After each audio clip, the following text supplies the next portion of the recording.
ఓం శుక్లాంబరధరం విష్ణుం శశివర్ణం చతుర్భుజం ప్రసన్నవదనం ధ్యాయేత్ సర్వ విఘ్నోపశాంతయే అని స్వామివారికి నమస్కారం చేసుకుని మన బ్రహ్మసూత్రాల్లో మూడో పాదంలో ఉన్నాము. ఇంతవరకు ఒక 9 సూత్రాలు పూర్తి చేశాము. ఇప్పుడు తర్వాత అధికరణంలోకి వెళ్తూ ఉన్నాము. అక్షర అధికరణం. అక్షరం అంటే ఏమై ఉండొచ్చు? అక్షరం అంటే మనకు ఆల్రెడీ తెలుసు. దీని గురించి పెద్దగా ఆలోచించవలసిన అవసరం లేదు. అక్షరం అంటే అ, ఆ, ఇ, లు అంతే గదా! అక్షరాలు. వర్ణమాల. అ, ఆ, ఇ, లు కదా! కాదు అంటే ఎందుకు? ఎందుకు గాదు? అందరికీ తెలిసిన అర్థం గదా! అని బయలుదేరితే ఇంక కూర్చో. అక్షరం అంటే క్షరం కానిది, నాశము లేనిది అని అర్థము.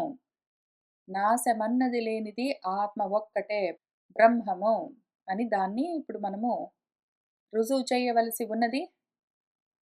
అందుకు మొదటి సూత్రము అక్షరం అంబరాంతధృతేః. అక్షరం అంటే పరబ్రహ్మమే, అనుమానం లేదు. ఎందుకు? అంబరం అంతుగా అంటే అంబరం వరకు, ఆకాశం వరకు ధరించినది అని చెప్పట్లేదు. భూమి దగ్గర నుంచి ఆకాశం దాకా ధరించి ఉండాలి. ఏమి ధరిస్తున్నది మరి వీటన్నింటిని? ఇప్పుడు ఇన్ని రకాల ప్రాణులున్నాయి. చిన్న ప్రాణులు, పెద్ద ప్రాణులు, రకరకాల ప్రాణులు. చెట్లు, చేమలు వాటన్నింటితో సహా అన్నింటిని ఏమి ధరిస్తున్నది? భూమి. ఇప్పుడు భూమిని కూడా ధరిస్తున్నదేమి? ఆకాశం. మధ్యలో ఇంకా చాలా ఉన్నాయి. పాపం భూమి గాలితో, నీళ్లతో, నిప్పుతో సహా అన్నింటిని ధరిస్తున్నది. కొండలతో, బండలతో, పర్వతాలతో సహా మొత్తం అన్నింటిని భూమి భరిస్తుంటే, భూమిని కూడా ధరించిందేమి? ఆకాశం కదా! ఆకాశంలోనే స్పేస్‌లోనే భూమి గూడా ఉంటుంది. దాని పైన ఆధారపడి ఉన్న వాటన్నింటితో సహా. అటువంటప్పుడు అన్నింటికి ఆధారమైనదేమి? ఇప్పుడు జనరల్‌గా అన్నింటికి ఆధారమైంది భూమి. అందుకే దాన్ని ధరణి అని పిలుస్తారు. ధర అని పిలుస్తారు. ఎందుకంటే ఆధారం. అన్నింటిని ధరిస్తుంది. అయితే ఈ ధరణిని కూడా ధరించేదేమి? ఆకాశం, స్పేస్. అయితే ఈ ఆకాశాన్ని కూడా ధరించినదొకటున్నది. అది అక్షరం. భూమి దగ్గర నుంచి ఆకాశం దాకా ఇవన్నీ గూడా ఎప్పుడైనా నశించిపోవచ్చు. కానీ అసలు నాశమన్నది లేనిది, క్షరమన్నది లేనిదొకటున్నది. అది అక్షరం. అది బ్రహ్మం. అవును. అంతా బానే ఉంది గానీ, ఓంకారం గూడా అక్షరమే గదా! అది గూడా బ్రహ్మమే గదా! అవును. కానీ అది ఉపాసన కోసము ఏదో ఒక గుర్తుగా చూపిస్తారు. అంత మాత్రాన ఓంకారమే అక్షరం గాదు. ఓంకారం ద్వారా అక్షరాన్ని తెలుసుకోమని చెప్తారు. అని ఈ విధంగా మనకొచ్చే రకరకాల సందేహాలు అక్షరం అంటే ఏమి అని దాని గురించి విచారణ చేస్తూ ఉన్న సూత్రాలు ఒక 3 ఉంటాయి ఈ అధికరణంలో. చూస్తూ వెళ్దాము. కస్మిన్ను ఖలు ఆకాశే ఓతః చ ప్రోతః చ ఇతి సహః ఉవాచ ఏతత్ వై తత్ అక్షరం గార్గీ బ్రాహ్మణాః అభివదంతి అస్థూలం అనణు ఇత్యాది శ్రూయతే. మన బృహదారణ్యకం ఏం చెప్తున్నదంటే, ఓ గార్గి కస్మిన్ను ఖలు ఆకాశే ఓతశ్చ ప్రోతశ్చ ఇతి, ఇవన్నీ ఆకాశంలో ఏ విధంగా దేన్ని ఆధారం చేసుకుని ఓతప్రోతంగా ఉన్నాయి అంటే ఆయన ఏం చెప్పారు ఓ గార్గి, అది అక్షరం. దాన్ని బ్రాహ్మణులు అంటే బ్రహ్మ తెలిసిన వాళ్ళు అస్థూలం, అది స్థూలము గాదు. అది అణువంతా ఉండదు. అదింక సూక్ష్మం కన్నా సూక్ష్మం, స్థూలం కన్నా స్థూలం అని చెప్తూ ఉంటారు అని దానికి అర్థం. తత్ర ఈ విషయంలో ఒక సంశయం మనకు. ఇప్పుడొక అనుమానం. కిం అక్షర శబ్దేన వర్ణః ఉచ్యతే కిం వా పరమేశ్వరః ఇతి. అక్షరం అన్న శబ్దంతో ఇక్కడ అక్షరం అని చెప్పారు గదా! తత్ అక్షరం. అది అక్షరం గార్గి. దేన్ని ఆధారం చేసుకొని ఓతప్రోతంగా అన్నీ ఉంటాయండి అని అడిగితే, ఓ గార్గి అది అక్షరము అని చెప్పారు. ఈ అక్షరము అన్న శబ్దంతో చెప్పబడేది వర్ణమా? అక్షరం అంటే అక్షరాలున్నాయి గదా! ఆ, ఈ అక్షరాలు. ఆల్ఫాబెట్స్ అవా? కింబా లేకపోతే పరమేశ్వరుడా? అని మనకొక అనుమానము. తత్ర అక్షరసమామ్నాయः ఇత్యాదౌ అక్షరశబ్దస్య వర్ణే ప్రసిద్ధత్వాత్ ప్రసిద్ధి అతిక్రమ్య చ అయుక్తత్వాత్. ఇందులో అక్షరం అని చెప్తూ ఉంటారు గదా! ఈ అక్షరం అని చెప్తూ ఉన్నప్పుడు మాటి మాటికి ఏ అర్థంలో చెప్తారు? ప్రసిద్ధంగా దానికి అర్థము అక్షరం అన్న శబ్దానికి వర్ణాలు. అక్షరమాల అంటాం గదా! వర్ణమాల ఇలు. ఆ రకంగా ప్రసిద్ధంగా దానికొక అర్థం ఉండగా, దాన్ని అతిక్రమించి వదిలిపెట్టి, ఇంకేంటో అర్థం చెప్పడము అయుక్తం కుదరదు. అక్షరం అంటే ఇలని చెప్పుకోవడమే యుక్తము. తగి ఉంటుంది గానీ, అది గాక దాన్ని పక్కన పెట్టి ఇంకేంటో చెప్పుకోవడము అనవసరము. పైగా ఓంకారః ఏవ ఇదం సర్వం అనలేదు. స్పెసిఫిక్‌గా ఇలని ఏదో ఒక అక్షరం గాదు. ఏదో ఒక అక్షరం గాదు. చాలా స్పెసిఫిక్‌గా ఓంకారమే ఇదంతా అని చెప్పింది కదా! మనకు చాందోగ్యము. ఇత్యాదౌ చ శృత్యంతరే వర్ణస్యాపి ఉపాస్యత్వేన సర్వాత్మకత్వ అవధారణాత్ వర్ణః ఏవ అక్షరశబ్దः ఇతి ఏవం ప్రాప్తే ఉచ్యతే. పరః ఏవ ఆత్మా అక్షరశబ్దవాచ్యః. ఇటువంటి ఇత్యాదౌ రకరకాల వేరే వేరే శృతుల్లో, వేదాల్లో వర్ణాలను అంటే ఓంకారము మొదలైన వాటిని ఉపాసించాలి అని దాన్ని సర్వాత్మకత్వంగానే నేర్పిస్తూ ఉండడం చేత అది మనకు తెలుసు గాబట్టి, ఇక్కడ వర్ణము ఓంకారం అనుకో, అన్న అక్షరమే, ఆ శబ్దమే ఇక్కడ చెప్పబడుతూ ఉన్న అక్షరము అని మనకు ప్రాప్తించింది. ఆ రకంగా మనకు అర్థమైతుంటే, అది గాదు దానర్థం ఇంక కూర్చో. పరహ ఏవ ఆత్మ, పరాత్మనే. పరాత్మ, పరబ్రహ్మమే ఇక్కడ అక్షర శబ్ద వాచ్యము. అక్షరము అన్న శబ్దానికి అర్థమేమి? పరబ్రహ్మము లేదా పరాత్మ లేదా పరమాత్మ.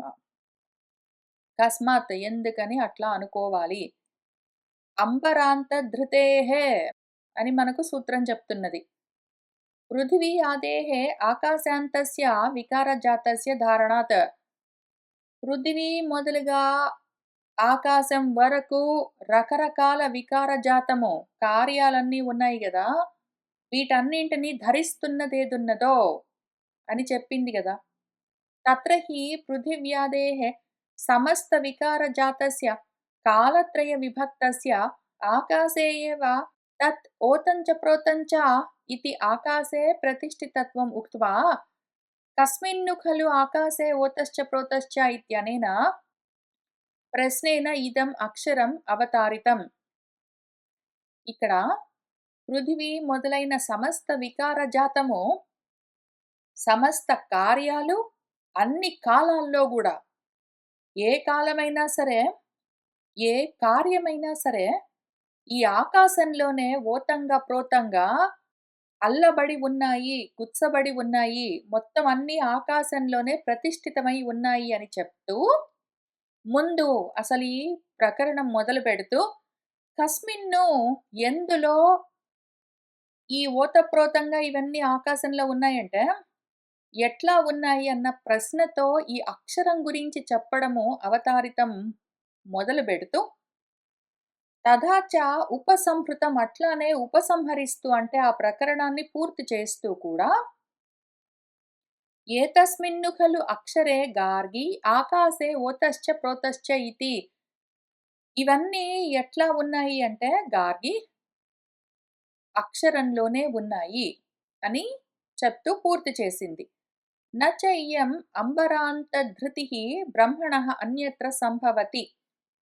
ఆకాశం దాకా ప్రతి దాన్ని ధరించడం అన్నది బ్రహ్మకు కాక వేరేగా అది న సంభవతి కుదరదు. యదపి ఓంకారః ఏవ ఇదం సర్వం నువ్వంటివే.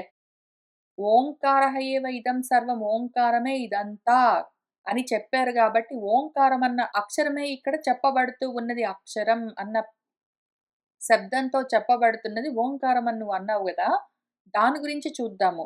తదపి అది కూడా బ్రహ్మ ప్రతిపత్తి సాధనత్వాత్ స్తుత్యర్థం ద్రష్టవ్యం. బ్రహ్మను సాధించేందుకు సాధనగా దాన్ని స్తుతి చేస్తూ అర్థవాదంగా చెప్పారు గాని, ఓంకారమే పరమావధి గాదు. ఓంకారం ద్వారా పరబ్రహ్మను పట్టుకో అని నేర్పిస్తూ ఉన్నారు ఉపాసనలో ఒక అంగంగా. తస్మాత్ న క్షరతి అశ్నుతే చ ఇతి నిత్యత్వ వ్యాపితత్వాభ్యాం అక్షరం పరం ఏవ బ్రహ్మ. తస్మాత్ కాబట్టి అక్షరానికి 2 వ్యుత్పత్తులు చూపిస్తూ ఉన్నారు మన గురువుగారు.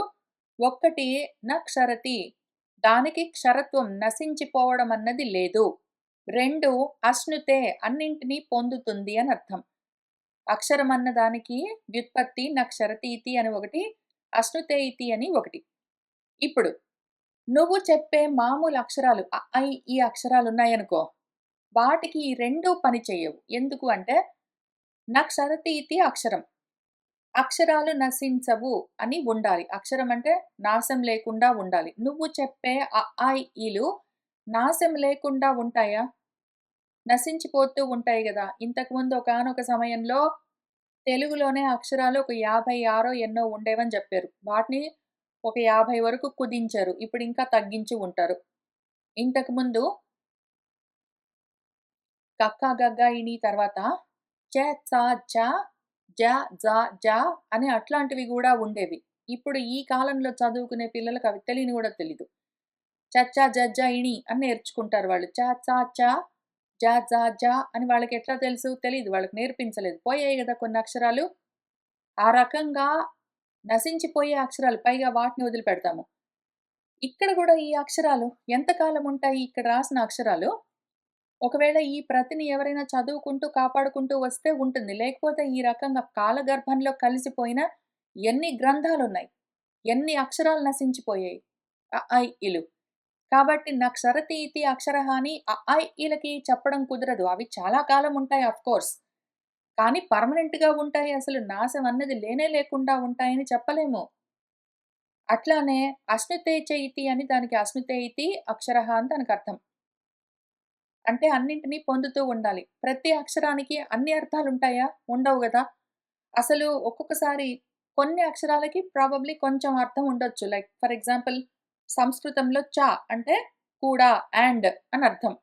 అట్లా ప్రతి అక్షరానికి పూర్తి అర్థాలు, అన్ని అర్థాలు, మొత్తం అర్థాలు ఉంటాయా? ఉండవు గదా! ఈ రకంగా నువ్వు చెప్పిన ఈలకి అక్షరమని ఇక్కడ చెప్తున్న అర్థాలు పనిచెయ్యవు. పైగా అన్నింటిని ధరించడం అంటే నీ ఈలు భూమి నుంచి ఆకాశం దాకా అన్నింటిని ధరిస్తాయా? లేదు గదా! అంటే ఏది చెప్పాలన్నా అక్షరాల్లోనే చెప్తాం గదా! భూమి దగ్గర నుంచి ఆకాశం దాకా ఏది చెప్పాలన్నా గూడా అక్షరాల్లోనే చెప్పవలసొస్తుంది గదా! అంటే అవును. కానీ అవే అక్షరాలతోటి మార్పు లేకుండా అవే అర్థాలు ఎప్పుడూ ఉంటాయా? కాదు గదా! వేరే వేరే అక్షరాలతోటి పలాని ఒక అర్థం ఉండొచ్చు. అది మళ్ళీ మారిపోవచ్చు. మొత్తము భూమి నుంచి ఆకాశం దాకా అన్నింటిని అన్ని అక్షరాలు ధరించడం అనేది ఉండదు. కాబట్టి ఇన్ని కారణాలకి నిత్యత్వము, వ్యాపితత్వము లేదు. ఎప్పుడూ నశించిపోకుండా ఉండడం అన్నది ఈలకి లేదు. అంతా వ్యాపించి ఉండడము, ప్రతి అక్షరంలో అర్థంగా ఉండడం అన్నది లేదు.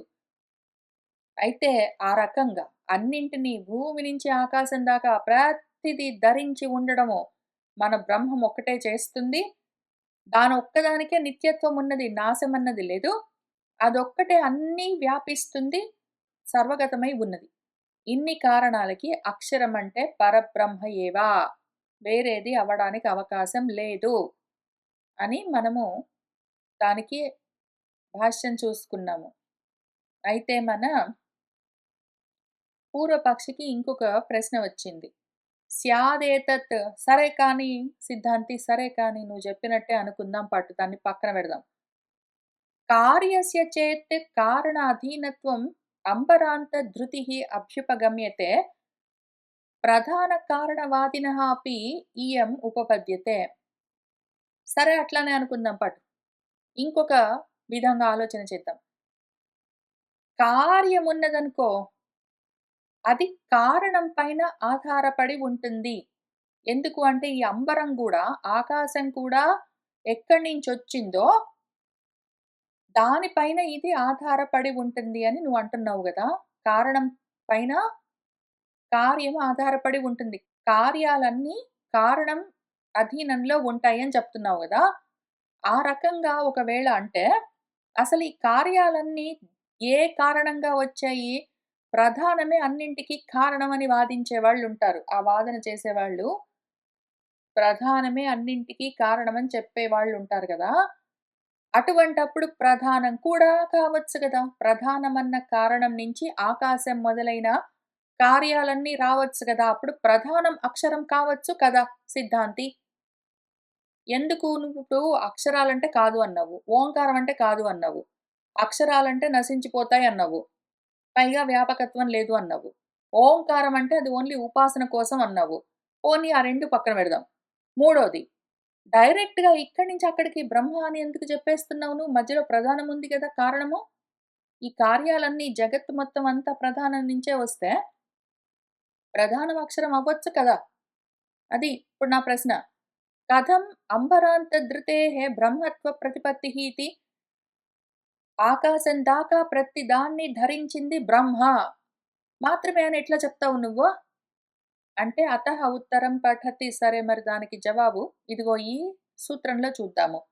సా చ ప్రశాసనాత్ అంటే ఇది అట్లానే కుదురుతుంది అని మనకు మన వేదం చెప్తున్నది. ఆ మంత్రాల్లో ఈ విషయం ఉన్నది. అది అన్నింటిని శాసిస్తుంది అని ఉన్నది. కాబట్టి ఈ కారణానికి అని మనకు సూత్రానికి స్థూలంగా అర్థము. దాని భాష్యం చూద్దాము. సా చ అంబరాంతధృతిః పరమేశ్వరస్య ఏవ కర్మ. అంబరాంతధృతి ఆకాశం వరకు ధరించి ఉండడం అన్నది పరమేశ్వరుడికియే కర్మ. పరమేశ్వరుడు చేసే పని. కస్మాత్ ఎందుకు అంటే ప్రశాసనాత్ పరమేశ్వరుడు అంటే పరబ్రహ్మము లేదా పరమాత్మ, ఆత్మ. అది కారణంగా ఏ కార్యాలన్నీ అక్కడి నుంచొచ్చాయో, ఆ కార్యాలన్నింటిని శాసిస్తుందిది. అందుకని ప్రశాసనం హి ఇహ శ్రూయతే. ఏతస్య వై అక్షరస్య ప్రశాసనే గార్గి సూర్యాచంద్రమసౌ విధృతౌ తిష్టతః ఇతి బృహదారణ్యకే. ఓ గార్గి ఏతస్య అక్షరస్య ప్రశాసనే ఈ అక్షరం అనేది చెప్పానో నేను అందులోనే అన్ని ఓతప్రోతంగా ఉంటాయని చెప్పాను గదా! ఈ అక్షరము యొక్క ఆజ్ఞను అనుసరించే సూర్యుడైనా సరే, చంద్రుడైనా సరే, ఆ ఆజ్ఞను అవతరించి నిలబడి ఉంటాయి. ఆకాశంలో ఏ ఆధారం లేకుండా సూర్యుడు, చంద్రుడు ఎట్లా ఉంటారని నువ్వు అనుకుంటున్నావు? ఇప్పుడు ఇవన్నీ ఇప్పుడు భూమి దగ్గర నుంచి, సూర్యుడి దగ్గర నుంచి, చంద్రుడి దగ్గర నుంచి అన్నీ ఆకాశంలోనే ఉంటాయి గదా! వేటి స్థానంలో అవి నిలబడి ఉంటాయి ఆకాశంలో కదా! అట్లాంటప్పుడు ఎవరి ఆజ్ఞను అనుసరించి ఇవన్నీ అట్లా ఆకాశంలో వేటి స్థానంలో అవి నిలబడి ఉన్నాయనుకుంటున్నావు నువ్వు? లేదా వేటి స్థానాల్లో అవి కదులుతున్నాయనుకుంటున్నావు? ఆకాశంలో ఉన్నాయంటే వాటి పాటికి అవి ఉన్నాయా? ఏదో ఒకటి దాన్ని అట్లా శాసిస్తున్నది. ఇక్కడ ఉండు, ఈ రకంగా తిరుగు అని చెప్తే, అవక్కడ ఉండి ఆ విధంగా ఆ కక్షల్లో తిరుగుతూ ఉన్నాయి.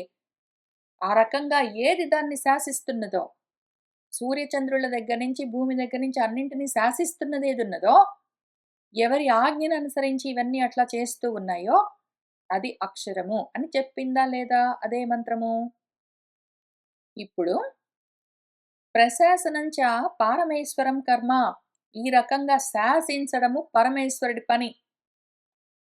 ఇంకెవరైనా అట్లా శాసించగలరా? అంటే చెయ్యొచ్చు. ఎందుకు చెయ్యలేము? నేను శాసిస్తున్నాను గదా! నేను పక్కన వాడిని నువ్వు కూర్చో అని చెప్తాను. లేదా నువ్వు లే అని చెప్తాను గదా! అంటే నీ దేహము అవతల దేహాన్ని శాసించట్లేదు. ఇందులో ఉన్న ఏ ఆత్మ చైతన్యం ఉన్నదో అది అవతల రూపాలను శాసిస్తున్నది. ఆత్మే శాసిస్తుందెప్పుడైనా. జడ పదార్థాలు శాసించలేవు. నా అచేతనస్య ప్రధానస్య ప్రశాసనం భవతి. అచేతనమైన ప్రధానము శాసించడం అన్నది నా భవతి కుదరదు, ఉండదు. అందుకోసం ఒక ఎగ్జాంపుల్ చెప్తాను. నహి అచేతనానాం ఘటాది కారణానాం మృదాదీనాం ఘటాది విషయం ప్రశాసనం అస్తి. ఒకవేళ ఘటాలు, కుండలు, కుజ్జాలు అవన్నీ ఉన్నాయనుకో, అవన్నీ కార్యాలు. అవెక్కడి నుంచొచ్చాయి? వాటికి కారణము మట్టి, మృత్. ఇప్పుడు మట్టి కారణంగా కుండలు, కుజ్జాలొచ్చాయి గదా! అందుకని మట్టి కుండల్ని శాసించగలదా? ఇదే ఒక జడ పదార్థం. ఇదే ఒక అచేతనమైన జడ పదార్థము. ఇది పొయ్యి ఈ మట్టి కుండల్ని "ఏయ్ కుండ నువ్వు కూర్చో, ఓ కూజ నువ్వు కదులు" అని చెప్పగలదా? లేదు గదా! అట్లా అచేతనమైన, జడమైన నీ ప్రధానము కార్యాలను శాసించలేదు. ఏదైతే ఆత్మ చైతన్యం ఉన్నదో, చైతన్యం కలిగిన ఆత్మ బ్రహ్మ ఒక్కటే శాసించగలదు. కాబట్టి ఇక్కడ ప్రశాసనం అన్న పదము మనకు మన వేదవాక్యము చెప్పింది గాబట్టి, ఆ మంత్రాలను అనుసరించి అక్షరం అంటే బ్రహ్మమే. ఎందుకంటే శాసించే శాసకుడు అదొక్కటే కాబట్టి. అని ఈ విధంగా అక్షరాలు అ, ఆ, ఇ, ఈలు అక్షరం గాదు. మనం చెప్పుకుంటున్న అక్షరం గాదు. ఈ ప్రకరణంలో, ఈ అధికరణంలో మనకు మన వేదం చెప్తున్న అక్షరము అ, ఆ, ఇ, ఈలన్న అక్షరాలు గాదు. ఓంకారం కూడా కాదు. ఉపాసన కోసం చెప్పే వస్తువది. కాక ప్రధానం కూడా కాదు. అని ఈ 3 తప్పించేసరికి మన పూర్వపక్షికి ఇంకొక ఐడియా వచ్చింది. నెక్స్ట్ ఐడియా ఏమొస్తుంది? మీరు ఆల్రెడీ ఆలోచన చేసుకునే ఉంటారు. ఇంతవరకు వచ్చిన తర్వాత నెక్స్ట్ అయితే నా జీవుడా అని అడుగుతారు మన పూర్వపక్షి. అది గూడా మళ్ళీ మనము సెటిల్ చేయవలసి ఉంటుంది. దానితో సహా చూద్దాము. ఇంకొక సూత్రంలో మళ్ళీ దీని గురించే ఇంకా కొంచెం విస్తారంగా చూస్తూ వెళ్తూ ఉన్నాము. అన్యభావ వ్యావృత్తేః చ వేరేది ఇంకొకటి లేదు అని నిరాకరించారు కూడా. కాబట్టి అని ఈ సూత్రానికి స్థూలంగా అర్థం. వేరేది లేను గూడా లేదు. శాసించడానికి ఇంకొక శాసకుడు ఎవరైనా ఉన్నదా? లేదు గదా! ఉన్నదంతా ఒకటే. కాబట్టి ఇక్కడ అక్షరం అంటే నాశం లేనిది, పైగా శాసించేది, అన్నింటిని ధరించేది, సర్వవ్యాపకమై ఉన్నది ఒక్క పరబ్రహ్మమే. వేరేది లేను గూడా లేదు అని మనకు శృతి చెప్తున్నది కాబట్టి. అన్యభావ వ్యావృత్తేః చ కారణాత్ బ్రహ్మైవ అక్షర శబ్ద వాచ్యం. ఈ కారణానికి వేరేది అన్యము ఉన్నది అనడం అసలు నిరాకరిస్తున్నది కాబట్టి, ఈ కారణానికి బ్రహ్మనే అక్షరం అన్న శబ్దానికి వాచ్యం. తస్యైవ అంబరాంత ధృతిః కర్మ న అన్యస్య కస్యచిత్. దానొక్కదానికే బ్రహ్మకు మాత్రమే ఆకాశం దాకా అన్నింటినీ ధరించే కర్మ ఉంటుంది. వేరే దానికి ఉండే అవకాశమే లేదు. అనేసరికి మన పూర్వపక్షి ప్రశ్న. కిమిదం అన్యభావ వ్యావృత్తేః ఇతి. వేరేది లేదు అని నిరాకరించింది అంటే ఎందుకు? ఎట్లా? అని అడుగుతున్నారు. దానికి మన సిద్ధాంతి సమాధానం. అన్యస్య భావః అన్యభావః వేరేది ఉండడము అంటే అన్యభావం. తస్య వ్యావృత్తిః అన్యభావ వ్యావృత్తిః ఇతి. అది లేదు అని చెప్పడము అన్యభావ వ్యావృత్తి అంటే వేరేది లేదు అని అర్థం. అన్యభావ వ్యావృత్తి అంటే వేరేది లేదు అని నిరాకరించడం. ఏతదుక్తం భవతి యదన్యత్ బ్రహ్మణః అక్షరశబ్దవాచ్యమిహ ఆశంక్యతే తత్ భావాత్ ఇదం అంబరాంత విధారణం అక్షరం వ్యావర్తయతి శృతిః. ఏతదుక్తం భవతి ఇట్లా నువ్వు అంటున్నావు గదా! అన్యత్ బ్రహ్మణః బ్రహ్మ కాక ఇంకా వేరేది ఏదైనా అక్షర శబ్దానికి వాచ్యం అయి ఉంటుందా? అని నువ్వు అనుమానిస్తూ ఉన్నావు గదా! ఇక్కడ చెప్పబడుతున్నది బ్రహ్మ గాక ఇంకేమైనా అయిండొచ్చా? అని నువ్వు అనవసరంగా ఆలోచనలన్నీ చేస్తూ ఉన్నావు. తద్భావాత్ ఆ భావం నుంచి నీ ఆలోచన నుంచి నిన్ను వ్యావర్తయతి పక్కకు తప్పిస్తున్నది మన శృతి. అట్లా కాదు అని చెప్తున్నది. దేనివల్ల? అంబరాంత విధారణం.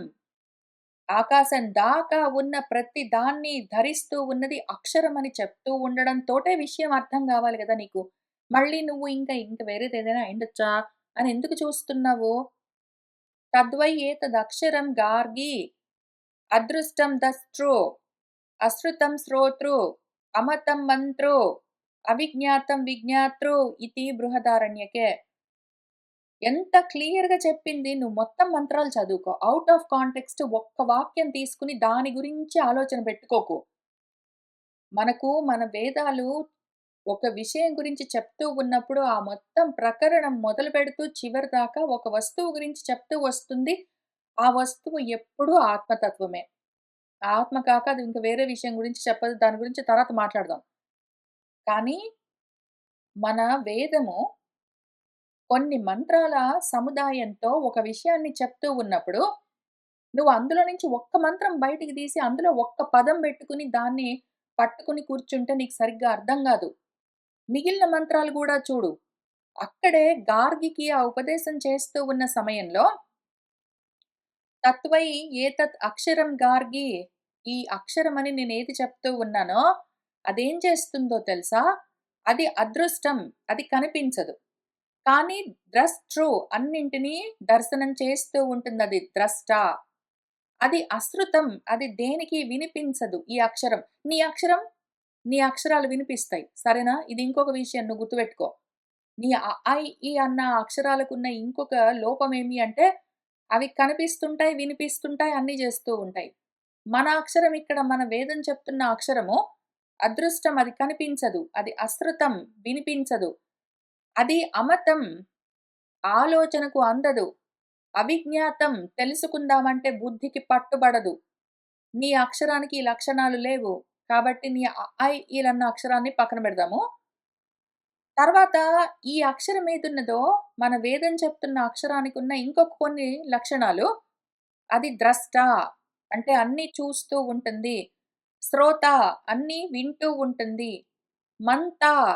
అన్నీ ఆలోచిస్తుంటుంది. విజ్ఞాత.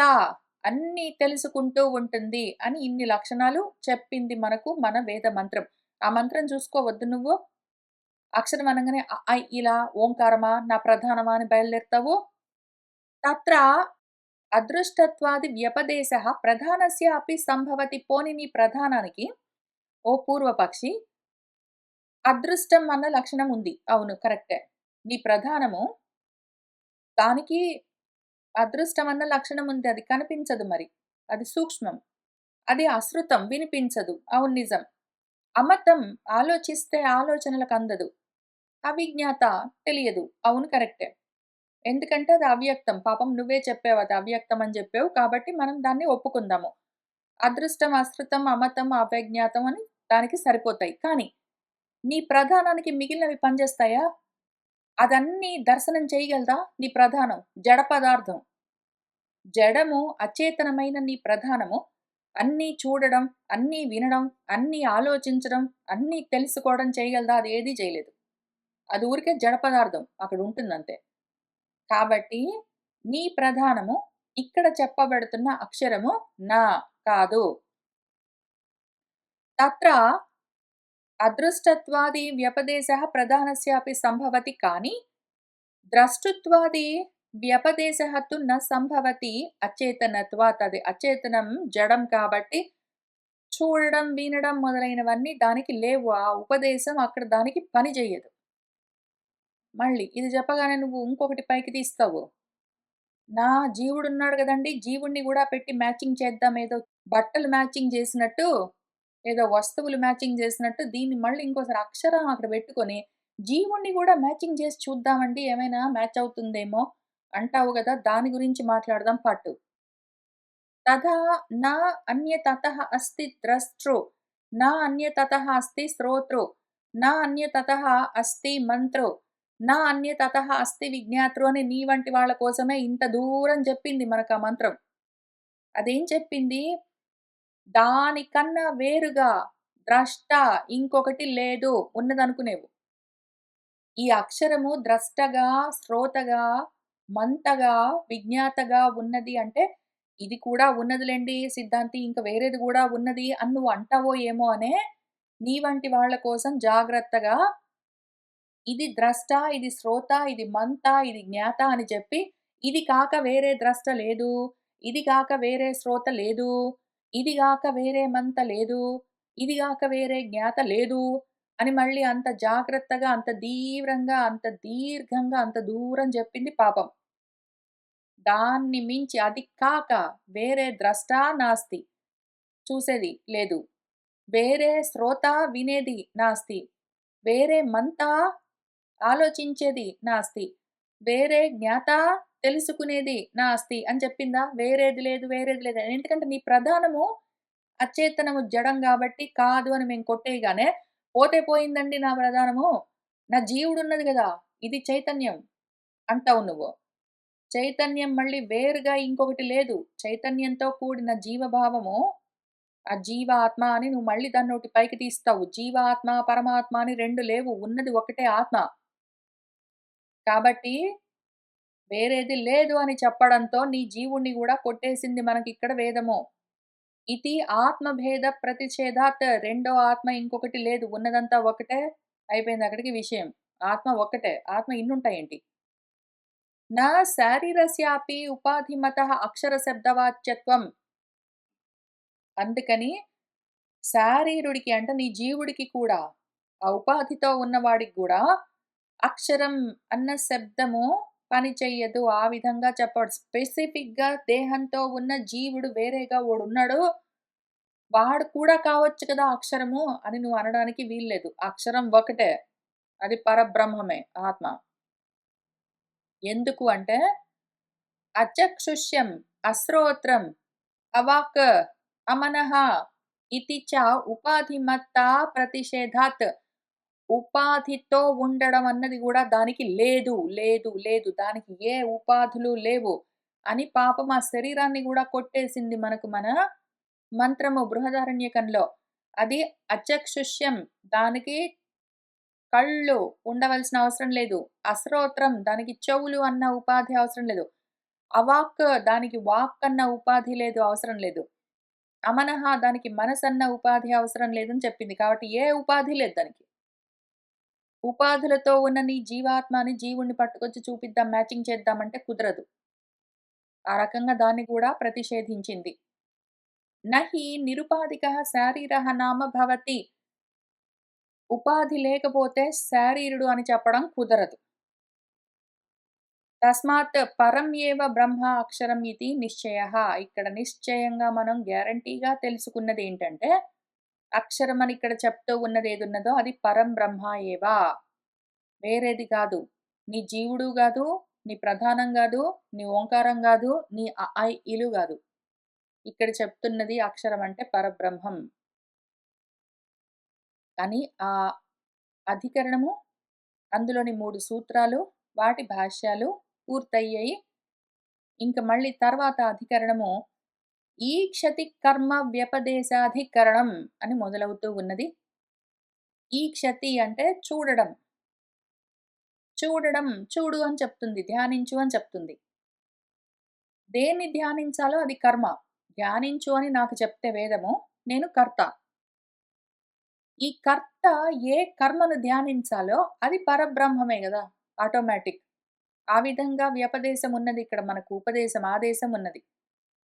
అందుకని ఇక్కడ చెప్పబడుతూ ఉన్నది పరబ్రహ్మమే అని ఆ అధికరణానికి అర్థము.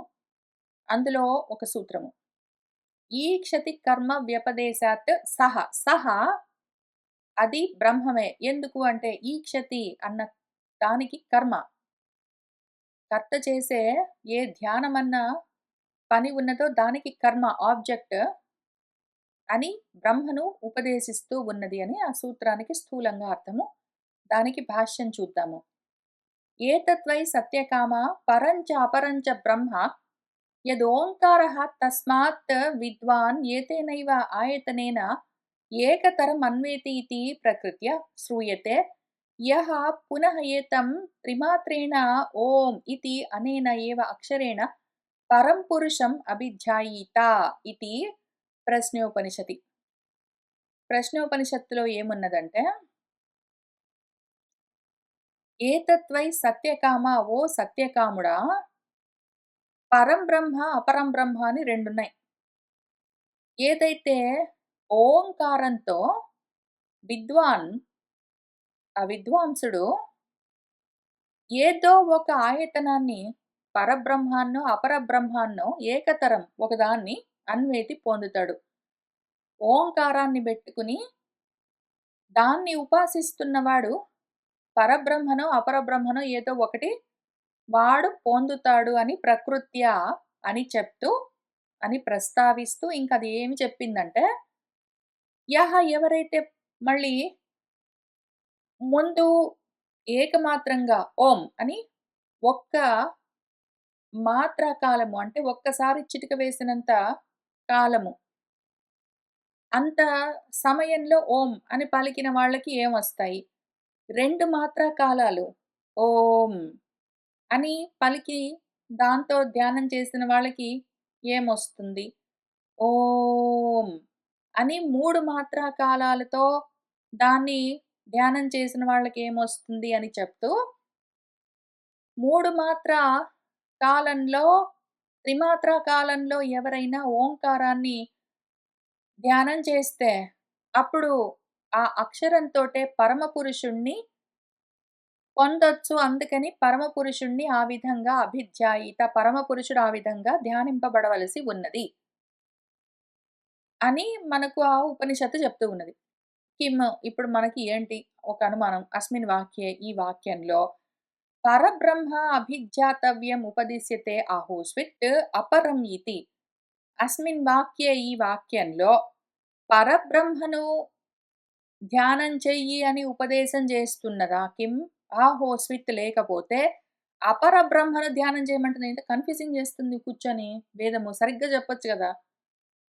ఇదిగో అపరబ్రహ్మ, పరబ్రహ్మ అని రెండుంటాయి. నువ్వు ఓంకారంతోటి ధ్యానం చేస్తే పరబ్రహ్మమో, అపరబ్రహ్మమో ఏదో ఒకటొస్తుంది ఇంకెళ్ళని చెప్పింది. ఇంతకు వచ్చేదేంటిక్కడ నాకు? నేను ధ్యానం చేస్తే నాకు పరబ్రహ్మం వస్తుందా? అపరబ్రహ్మం వస్తుందా? దేన్ని ధ్యానం చేయమని ఉపదేశం చేస్తుంది అని ఇప్పుడు నాకొకటి అనుమానం ఇందులో. ఏతేన ఏవ ఆయతనేన పరం అపరం చ ఏకతరం అన్వేతి ఇతి ప్రకృతత్వాత్ సంశయః. నువ్వైతే ధ్యానం చెయ్యి. పరమో, అపరమో ఇందులో ఏదో ఒకటొస్తుంది. పొందుతావు అని చెప్పింది కదా! అందులో ఏది నాకొచ్చేది? పరబ్రహ్మం వస్తుందా? అపరబ్రహ్మం వస్తుందా? తత్ర అపరం ఇతి బ్రహ్మ ఇతి ప్రాప్తం. నాకేమనిపిస్తుందంటే, నేను ఓంకారంతో సాధన చేస్తే, ధ్యానం చేస్తా జపినట్టు అపరబ్రహ్మం వస్తుందని నాకనిపిస్తుంది. అని మన పూర్వపక్షి చెప్పేసరికి, మన సిద్ధాంతి కస్మాత్ ఎందుకనట్లా నిర్ణయించుకున్నావు అని అడిగితే, ఏముంది సిద్ధాంతి అక్కడే ఉంది గదా! సహ తేజసి సూర్యే సంపన్నః సహ సామభిః ఉన్నీయతే బ్రహ్మలోకం ఇతి చ తద్విదః దేశ పరిచ్ఛిన్నస్య ఫలస్య ఉచ్యమానత్వాత్ అందుకని. మంత్రాలేం చెప్తున్నాయి అక్కడ? ఆ విధంగా ఓంకారాన్ని ధ్యానం చేసినవాడు తేజసి సూర్యే సంపన్నః ముందు ఆ తేజోమయమైన సూర్యుడి దగ్గరికి చేరి, ఆ తర్వాత సహవాడు సామభిః సామాలతో సామవేదంలోని మంత్రాలు మరందులో ఉన్నవేంటో వాటితో ఎందుకు అంటే అది మనం చదువుకున్నప్పుడు, ఈ ఉపనిషత్తుని చదువుకున్నప్పుడు ఈ విషయాలన్నీ మళ్ళీ అక్కడ భాష్యంతో సహా చూసుకుంటూ వస్తాం. అప్పుడు పూర్తిగా తెలుస్తుంది. ఇక్కడ కొంత తెలుసుకుంటున్నాము. సామాలతో వాడు బ్రహ్మలోకానికి ఉన్నీయతే తీసుకొని పోబడతాడు అని ఈ రకంగా సూర్యలోకము, బ్రహ్మలోకము అని వేరు వేరుగా తత్విదః ఆ ఓంకారాన్ని తెలుసుకున్నవాడు వేరే వేరే ప్రాంతాలకు, వేరే వేరే దేశాలకు, లోకాలకు వెళ్తాడు అని దేశ పరిచ్ఛిన్నం చూపిస్తూ ఉన్నది గదా ఫలంగా. అందుకని నాకేమనిపిస్తున్నదంటే, వేరే వేరే లోకాలు చూపిస్తుంది గాబట్టి అపర బ్రహ్మం ఇంతకి వాడు బ్రహ్మలోకాన్ని పొందుతాడని ఉంది గదా! సామభిః ఉన్నీయతే బ్రహ్మలోకం అంటే, బ్రహ్మలోకం అంటే ఇక్కడ అదిగో బ్రహ్మదేవుడుండే ఏ లోకమున్నదో అది. కాబట్టే అపర బ్రహ్మము పొందుతాడు అని నాకర్థమయ్యింది. నహి పరబ్రహ్మవిత్ దేశపరిచ్ఛిన్నం ఫలం అశ్నువీత ఇతి యుక్తం సర్వగతత్వాత్ పరస్య బ్రహ్మణః. మన పరబ్రహ్మమేమో సర్వగతమై ఉండగా, దేశ పరిచ్ఛిన్నము ఇదో సూర్యలోకము, బ్రహ్మలోకము అని వేరు వేరుగా ఫలాన్ని చెప్పడం కుదరదు గదా! కాబట్టి పరబ్రహ్మ తెలుసుకున్నవాడు ఈ లోకానికెళ్తాడు, ఆ లోకానికెళ్తాడు అని చెప్పడం కుదరదు గాబట్టి, ఇక్కడ వీడు తెలుసుకునేది అపర బ్రహ్మను మాత్రమే అని నేను కనిపెట్టాను అని మన పూర్వపక్షి చెప్పారు పాపం. దాంతో ఇంక మనము విచారణ మొదలుబెడుతున్నాము. ముందు మన సిద్ధాంతి ఒక ప్రశ్న వేస్తున్నారు. నను అపరబ్రహ్మ పరిగ్రహే పరం పురుషం ఇతి విశేషణం న ఉపపద్యతే. నువ్వు పొందేది పరబ్రహ్మ గాదు, అపరబ్రహ్మమే అని అన్నావనుకో. మరి పరమ పురుషుడు అన్నది గదా అయ్యా ఇక్కడ. పరమ పురుషుడు అన్నది గదా! పరమ పురుషుడు అన్నదాన్ని పరం పురుషం అభిధ్యాయీత అన్నది గదా! అపర బ్రహ్మని వాడు ధ్యానం చేసి అపర బ్రహ్మనే పొందుతాడు అని నువ్వు ఫిక్స్ అయితే, పరం పురుషం అన్న మాట కుదరదు కదా! మరి అని మన సిద్ధాంతి ప్రశ్న వేశారు. మన పూర్వపక్షి ఏం జెప్పారు? నయేషః దోషః దాంట్లో దోషమేమీ లేదు. అది పనిజేస్తుంది. ఎట్లా అంటే, పిండాపేక్షయా ప్రాణస్య పరత్వ ఉపపత్తేః. పిండాపేక్ష అంటే ఉపాధి ఏదో అపేక్ష కావాలి గదా! ప్రాణంతో ఉండి ఒక ఉపాధిని తెచ్చుకుంటే, దానికి పరంగా ఉన్నది ఒకటి అని చెప్పొచ్చు. ఇప్పుడు ఇక్కడ కూర్చున్న నేనున్నాను గదా! ఇక్కడ కూర్చొని మాట్లాడుతూ ఉన్న ఏదో జీవుడిని ఇక్కడ నేనున్నాను గదా! నాకన్నా ఆ బ్రహ్మదేవుడు ఇంకా గొప్పవాడు గదా! పరం గదా! శ్రేష్టం. కాబట్టి ఆ విధంగా ఇక్కడ పరమ పురుషుడు అంటే అక్కడ బ్రహ్మదేవుడు. నాకన్నా బ్రహ్మదేవుడు చాలా గొప్ప గదా! అందుకని. ఆ రకంగా అది కుదురుతుంది అని మన పూర్వపక్షి చెప్తే, ఇతి ఏవం ప్రాప్తే ఇంత మాత్రం అర్థమైతే అక్కడ వీళ్ళకింక చెప్పవలసొస్తుంది మనము అని అభిధీయతే చెప్తూ ఉన్నారు. పరం ఏవ బ్రహ్మ ఇహ అభిధ్యాతవ్యం ఉపదిశ్యతే. ఇక్కడ పరబ్రహ్మమే ధ్యానం చేయవలసి ఉన్నది అని చూపిస్తూ ఉన్నారు ఉపదేశం అందుకే అని చెప్తూ ఉన్నారు.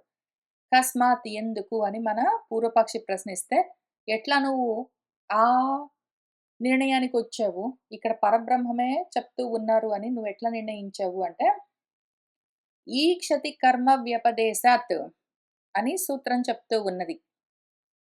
ఈక్షతిః అంటే దర్శనం. అంటే చూడడం. దర్శన వ్యాప్యం ఈక్షతి కర్మ. చూడడము అని ఏ పని ఉన్నదో దానికి కర్మ అంటే ఆబ్జెక్ట్.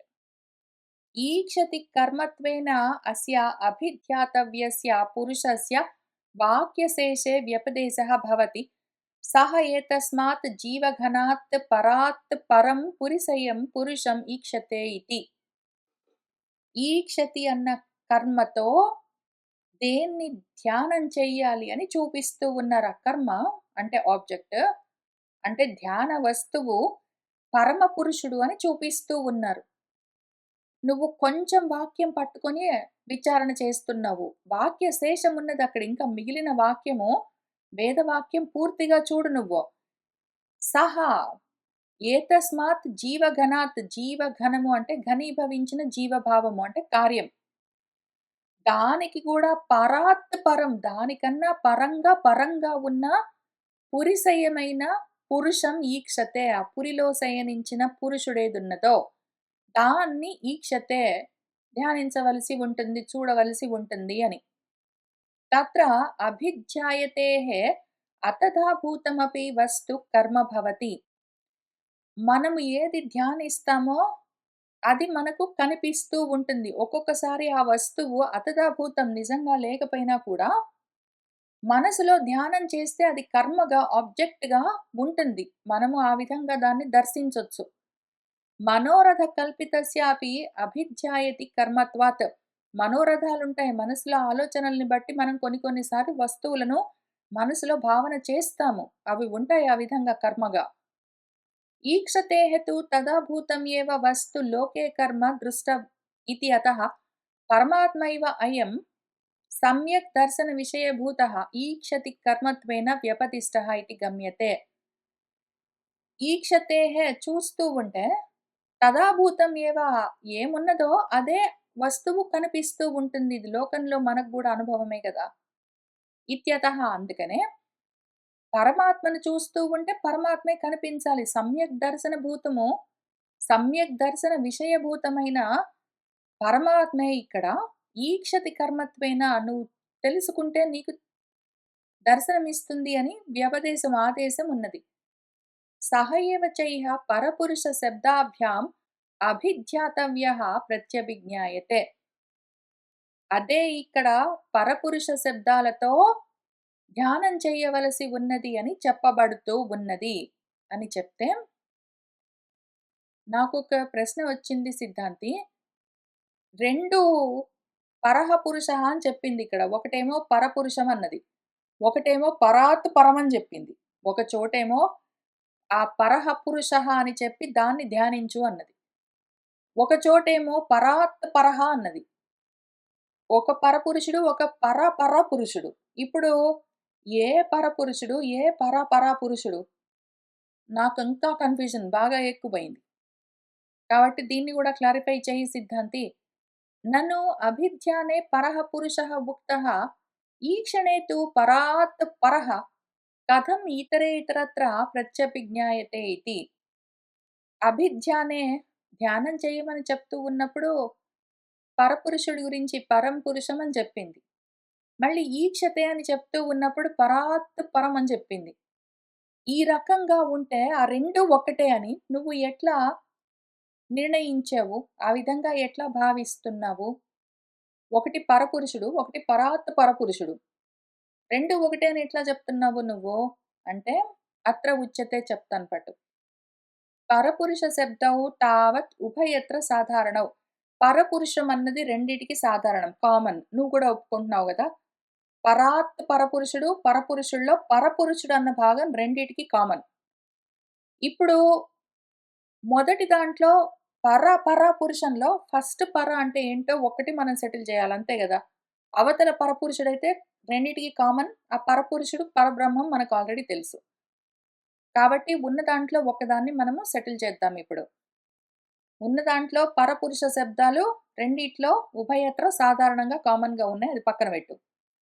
నచ అత్ర జీవన ఘన శబ్దేన ప్రకృతః అభిధ్యాతవ్యః పరః పురుషः పరామృశ్యతే యేన తస్మాత్ పరాత్ పరః అయం ఈక్షితవ్యః పురుషः అన్యః స్యాత్. జీవఘనము అని చెప్పిద్దది. ఒక మాట అన్నది. జీవఘనము అన్నది. ఈ జీవఘనమన్న శబ్దంతో ఏది చెప్పిందో, ఇది ఇక్కడ కూర్చొని మాట్లాడుతూ ఉన్న జీవులనుకో. వీటికి పరంగా ఉన్నదేది? మన బ్రహ్మలోకం దాకా ఉన్న బ్రహ్మదేవుడనుకో. దానికి కూడా పరంగా ఉన్నది పరబ్రహ్మము. తెలుస్తున్నదా? ఇదే ఓంకారాన్ని బెట్టుకుని ఏకమాత్రా కాలంలో ఓంకారాన్ని ధ్యానం జేస్తే, ద్విమాత్రా కాలంలో ఓంకారాన్ని ధ్యానం జేస్తే, త్రిమాత్రా కాలంలో ఓంకారాన్ని ధ్యానం జేస్తే అని చెప్పింది గదా! అందులో ముందు ఏదో కింది స్థాయి వస్తాయి. తర్వాత మధ్యలో బ్రహ్మదేవుడి లోకం దాకా వస్తుంది. ఆ తర్వాత ఇంక ఫైనల్‌గా అల్టిమేట్‌గా క్రమముక్తిలాగా పరబ్రహ్మను పొందొచ్చు అని చెప్తూ ఉన్న సమయంలో ఇన్ని రకాలుగా చెప్పవలసొచ్చింది.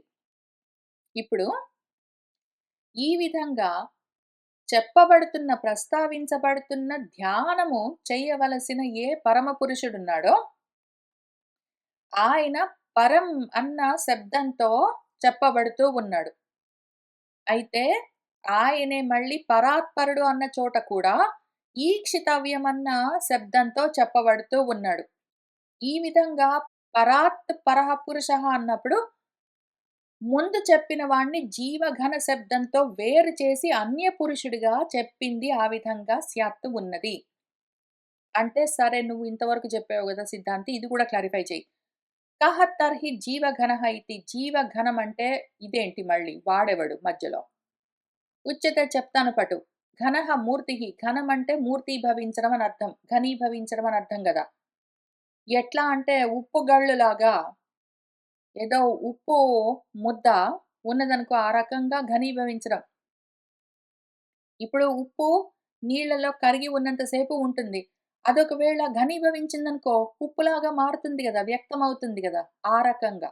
ఘనీభవించడం.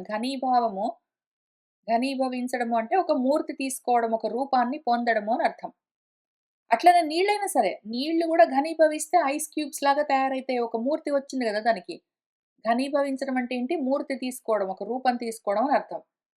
ఇక్కడ జీవలక్షణః ఘనః జీవఘనః. జీవ భావం ఏదైతే ఘనీభవిస్తుందో అదొక రూపాన్ని తీసుకుంటుంది. దాని పేరు జీవఘనం. ఎట్లా అంటే సైంధవఖిల్యవత్యః పరమాత్మనః జీవరూపః ఖిల్యభావः ఉపాధికృతः పరశ్చ విషయేంద్రియేభ్యः సహ అత్ర జీవఘనః ఇతి.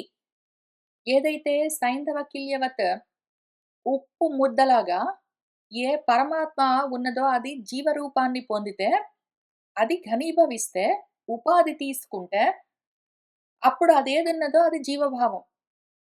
ఇదేంటింతకీ మన పరమాత్మ ఈ విషయాలు, ఇంద్రియాలు వీటన్నింటికి కూడా పరంగా ఉన్నది పాపం.